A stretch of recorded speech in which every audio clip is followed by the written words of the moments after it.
আজকে ফ্যাসিস্ট হাসিনার অন্যতম সহযোগী এবং জুলাই যে বিপ্লব আন্দোলন, এই আন্দোলনকে দমানোর জন্য যিনি সর্বোচ্চ ভূমিকা পালন করেছেন সাবেক আইজিপি চৌধুরী আবদুল্লাহ আল মামুন, তাকে উত্তরা পূর্ব থানায় একটি হত্যা মামলায় আজকে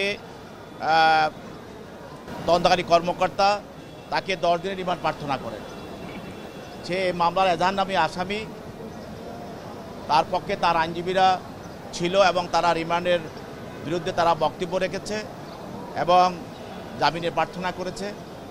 এবং প্রসিকিউশন পক্ষ থেকেও এই আসামি যেহেতু পুলিশের সর্বোচ্চ পদ থেকে জুলাইয়ে বিপ্লব এবং ছাত্র জনতার যে আন্দোলনকে দমানোর জন্য যে নির্বিচারে পুলিশগুলিকে হত্যা করেছে, সে হত্যার সঙ্গে তার প্রত্যক্ষ জড়িত এবং তার ষড়যন্ত্র রয়েছে। সেই সময়ে একজন আন্দোলনকারী সে ফজলুল হক, সে উত্তরা জসিমউদ্দিন রোডে পুলিশের গুলিতে নিহত হয়।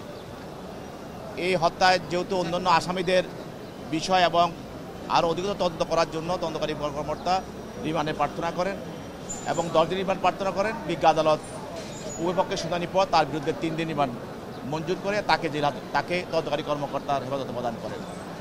অপরদিকে চৌধুরী আবদুল্লাহ আল মামুনকে আরও 2টি মামলায় গ্রেপ্তার দেখানো হয়। একটা হলো উত্তরা পশ্চিম থানা মামলা, সেটাও একটা হত্যা মামলা।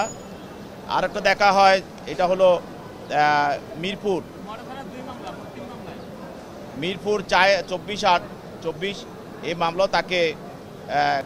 এছাড়াও আজকে হাসানুল ইনুকে, সাবেক ফ্যাসিস্টের সহযোগী হাসানুল হক ইনু, তাকে 2 মামলায় গ্রেপ্তার দেখানো হয়। একটা হলো উত্তরা পশ্চিম থানা হত্যা মামলায় তাকে গ্রেপ্তার দেখানো হয়। আরেকটা হলো মোহাম্মদপুর 6/9/24 এই মামলাও তাকে গ্রেপ্তার দেখানো হয়। আরেকটি মামলায় আপনারা জানেন তেজগাঁও 2/9/24 এই মামলায়, এটাও একটি হত্যা মামলা।